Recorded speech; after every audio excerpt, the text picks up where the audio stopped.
जय माता दी। श्री दुर्गा सप्तशती का 11वां अध्याय। देवताओं का देवी की स्तुति करना और देवी का देवताओं को वरदान देना। महर्षि मेधा कहते हैं, दैत्य के मारे जाने पर इंद्रादि देवता अग्नि को आगे करके कात्यायनी देवी की स्तुति करने लगे। उस समय अभिष्ट की प्राप्ति के कारण उनके मुख खिले हुए थे। देवताओं ने कहा, हे शरणागतों के दुख दूर करने वाली देवी, तुम प्रसन्न हो जाओ। हे संपूर्ण जगत की माता, तुम प्रसन्न हो जाओ। हे विश्वेश्वरी, तुम विश्व की रक्षा करो, क्योंकि तुम इस चर और अचर की ईश्वरी हो। हे देवी, तुम संपूर्ण जगत की आधार रूप हो, क्योंकि तुम पृथ्वी में भी स्थित हो और अत्यंत पराक्रम वाली देवी हो। तुम विष्णु की शक्ति हो और विश्व की बीज परम माया हो, और तुमने ही इस संपूर्ण जगत को मोहित कर रखा है। तुम्हारे प्रसन्न होने पर ही यह पृथ्वी मोक्ष को प्राप्त होती है। हे देवी, संपूर्ण विद्याएं तुम्हारे ही भिन्न भिन्न स्वरूप हैं। इस जगत में जितनी स्त्रियां हैं वह सब तुम्हारी ही मूर्तियां हैं। एकमात्र तुमने ही इस जगत को व्याप्त कर रखा है। तुम्हारी स्तुति किस प्रकार हो सकती है, क्योंकि तुम उस परम बुद्धि रूप हो और संपूर्ण प्राणी रूप स्वर्ग और मुक्ति की देने वाली हो। अतः इसी रूप में तुम्हारी स्तुति की गई है। तुम्हारी स्तुति के लिए इससे बढ़कर और क्या युक्तियां हो सकती हैं। संपूर्ण जनों के हृदय में बुद्धि रूप होकर निवास करने वाली, स्वर्ग तथा मोक्ष प्रदान करने वाली, हे नारायणी देवी, तुमको नमस्कार है। कला काष्ठा आदि रूप से अवस्थाओं को परिवर्तन की ओर ले जाने वाली तथा प्राणियों का अंत करने वाली नारायणी, तुमको नमस्कार है। हे नारायणी, संपूर्ण मंगलों के मंगल रूप वाली, हे शिवे, हे संपूर्ण प्रयोजनों को सिद्ध करने वाली, हे शरणागत वत्सला, 3 नेत्रों वाली गौरी, तुमको नमस्कार है। सृष्टि, स्थिति तथा संहार की शक्तिभूता सनातनी देवी, गुणों का आधार तथा सर्व सुखमयी नारायणी, तुमको नमस्कार है। हे शरण में आए हुए शरणागतों, दीन दुखियों की रक्षा में तत्पर, संपूर्ण पीड़ाओं के हरने वाली, हे नारायणी, तुमको नमस्कार है। हे नारायणी, तुम ब्रह्मांडी का रूप धारण करके हंसों से जुते हुए विमान पर बैठती हो तथा कुछ से अभिमंत्रित जल छिड़कती रहती हो, तुम्हें नमस्कार है। महेश्वरी रूप से त्रिशूल, चंद्रमा और सर्पों को धारण करने वाली, हे महावर्षभ वाहन वाली नारायणी, तुमको नमस्कार है। मोरों तथा कुक्कुटों से घिरी रहने वाली, महाशक्ति को धारण करने वाली, हे कौमारी रूप धारणी निष्पाप नारायणी, तुम्हें नमस्कार है। हे शंख चक्र गदा और शांग धनुष रूप आयुधों को धारण करने वाली, वैष्णी रूपा नारायणी, तुम हम पर प्रसन्न हो, तुम्हें नमस्कार है। हे दांतों पर पृथ्वी धारण करने वाली, वराह रूपणी कल्याण में नारायणी, तुम्हें नमस्कार है। हे उग्र नरसिंह रूप से दैत्यों को मारने वाली, त्रिभुवन की रक्षा में संलग्न रहने वाली नारायणी, तुमको नमस्कार है। हे मस्तक पर किरीट और हाथ में महावज्र धारण करने वाली, सहस्त्र नेत्रों के कारण उज्ज्वल वरत्रासुर के प्राण हरने वाली इंद्रिय शक्ति, हे नारायणी, तुम्हें नमस्कार है। हे सिद्धूति स्वरूप से दैत्यों के महामद को नष्ट करने वाली, हे घोर रूप वाली, हे महाशब्द वाली, हे नारायणी, तुमको नमस्कार है। दाढ़ों के कारण विकराल मुख वाली, मुंडमाला से विभूषित मुंड मर्दिनी, चामुंडा रूपा नारायणी, तुमको नमस्कार है। हे लक्ष्मी, लज्जा, महाविद्या, श्रद्धा, पुष्टि, स्वधा, ध्रुवा, महारात्रि तथा महाविद्या रूपा नारायणी, तुमको नमस्कार है। हे मेधा, सरस्वती, सर्वोत्कृष्ट ऐश्वर्य रूपिणी, पार्वती, महाकाली, नियंता तथा ईश रूपिणी नारायणी, तुमको नमस्कार है। हे सर्व स्वरूप सर्वेश्वरी, सर्व शक्ति युक्त देवी, हमारी भय से रक्षा करो, तुम्हें नमस्कार है।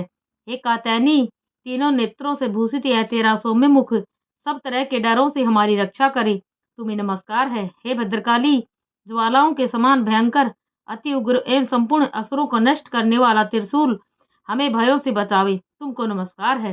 हे देवी, जो अपने शब्द से इस जगत को पूरित करके दैत्यों के तेज को नष्ट करता है, वह आपका घंटा इस प्रकार हमारी रक्षा करे जैसे कि माता अपने पुत्रों की रक्षा करती है।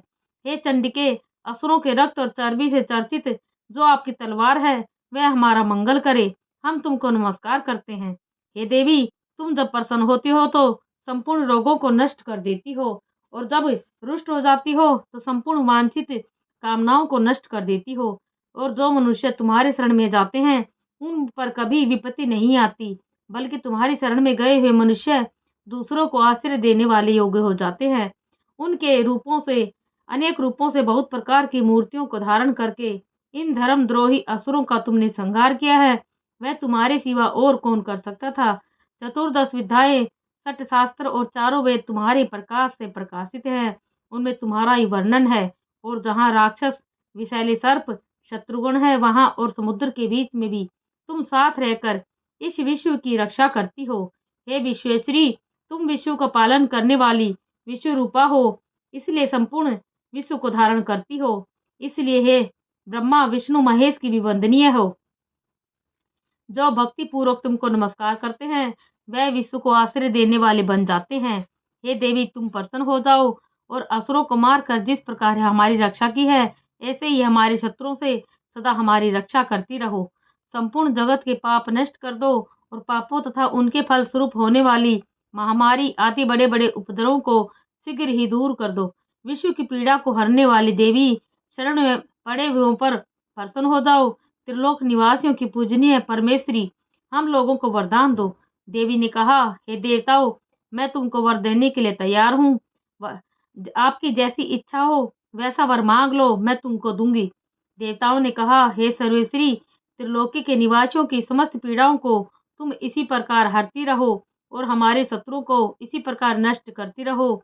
देवी ने कहा, वैवस्वत मनवंतर के 28वें युग में दो और महाअसुर, शुंभ और नृसिंह, उत्पन्न होंगे। उस समय मैं नंद गोप के घर से, यशोदा के गर्भ से उत्पन्न होकर विंध्याचल पर्वत पर शुंभ और निशुंभ का संहार करूंगी। फिर अत्यंत भयंकर रूप से पृथ्वी पर अवतीर्ण होकर मैं वैपरीचित नामक दानवों का नाश करूंगी। उन भयंकर महासुरों को भक्षण करते समय मेरे दांत अनार के पुष्प के समान लाल होंगे। इसके पश्चात स्वर्ग में देवता और पृथ्वी पर मनुष्य मेरी स्तुति करते हुए मुझे रक्त दंतिका कहेंगे। फिर जब 100 वर्षों तक वर्षा न होगी तो मैं ऋषियों के स्तुति करने पर निज नाम से प्रकट होंगी और अपने 100 नेत्रों से ऋषियों की ओर देखूंगी। अतः मनुष्य शताक्षी नाम से मेरा कीर्तन करेंगे।